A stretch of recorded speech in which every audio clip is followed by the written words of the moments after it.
Hey guys, Sam the Raid Man back here today with another video.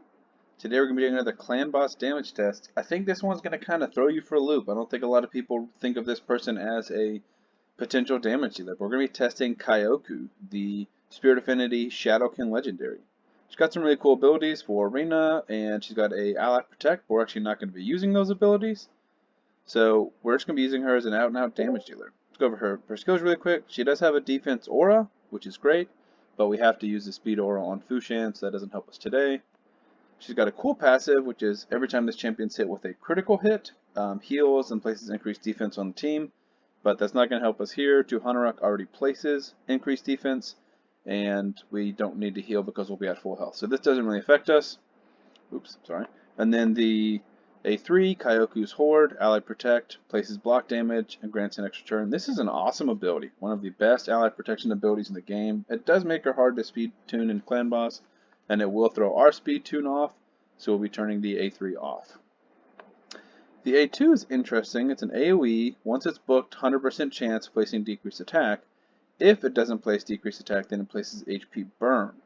So you have to build it with accuracy because there's also a weaken on the A1, but we want to land the HP burn, so I'm going to try and sync it up with Hanorok's ability, but I don't know if it's completely positive because if it's possible, because if Hanorok can place the decreased attack, then Kyoku can place the HP burn. And then the A1, this is where most of the damage comes from. We'll place 3 hits if there's 3 or more debuffs, which there should be almost the whole time. Each hit has a 40 books to 50% chance of placing weaken. So reliable placing of weaken, chance of placing HP burn, and then the rest is just raw damage.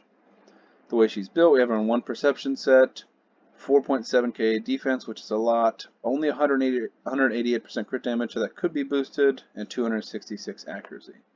So not the best build in the world, but I still think she's going to do pretty solid numbers here. Really just depends on if we can get that HP burn to line up in the correct way. So here she is. I'm going to try and set it up and basically wait until Hanorok places the decreased attack on the clan boss before we use her A2. I set her to open with the A1. The thing is, I think Hanorok goes right before the clan boss does.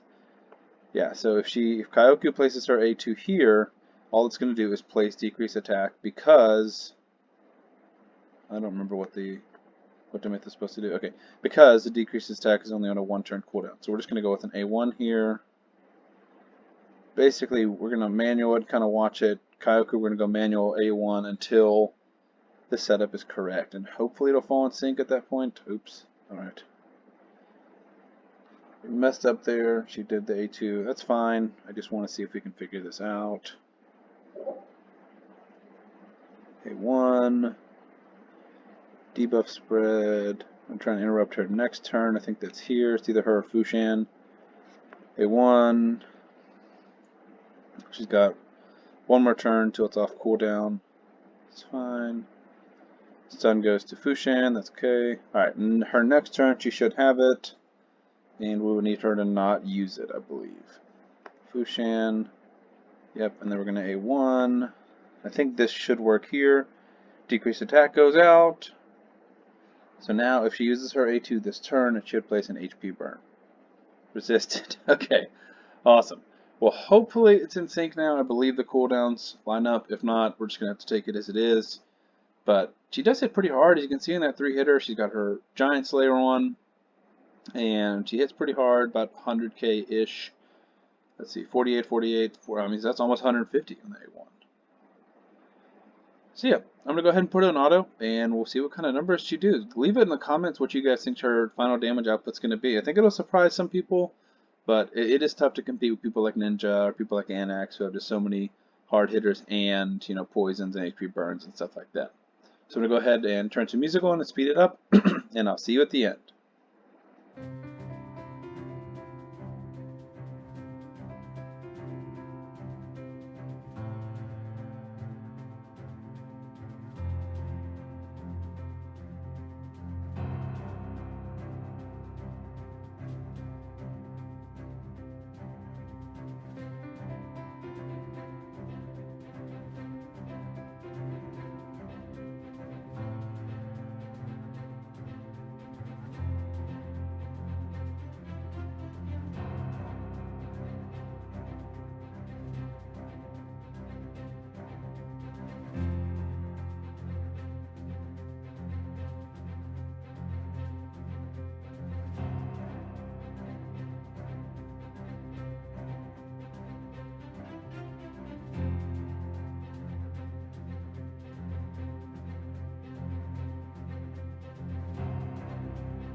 So we are coming here to the end. So unfortunately, Kyoku's a decreased attack or HP burn is on a 4-turn cooldown, so it did not line up very well with 200 Rock's decreased attack, so that hurt her damage some. Potentially the raw damage would have been higher had we just used the A1 only, but she did land a few HP burns here and there, and so that helps a little bit. But yeah, so final results, 93.35 million. Kyoku with the highest damage of 27.534 million. And you can see she kind of helped everyone else's damage here. I do think would have been a little bit better to run this on Force Affinity. She'd be Strong Affinity there. And Fuxian would be Neutral Affinity, which means he would land the decreased defense a little more often, since it did fall off a little bit throughout the run. But that would hurt Seeker's damage. And the team damage would probably be about the same, but I think Kyoku's damage would have been slightly higher. Obviously, any type of blessing on her would help a lot, but unless we had some type of speed tune that kept decreased attack on a little more consistently so that her ability landed HP burn, I think this is pretty much the max damage we can get. Maybe a little more crit damage helps, and she gets around 30 million. But I still think this was a success. I think she is viewed too much as just a support champion when really, I mean, this is strong. She outdamaged Fuxian straight up. Fuxian has a 1-star Brimstone Blessing, and he is built, to the 9s with attack and crit damage. He's built even better than Fuxian, I believe. Fuxian is built better than Kyoku, and she can absolutely hold her own. That A1 definitely smacks. So I'm going to put that into the damage spreadsheet, and I'll include that at the end of this video, and we'll be right back. So, as you guys can see, Kyoku here near the bottom, but above Ronda just slightly and just slightly below Taurus. So pretty solid damage considering all the support that she does bring to your team and all the utility she does have. That's going to be it for the video today, guys. Thank you guys for watching. Please leave a like and subscribe, and I'll see you in the next one.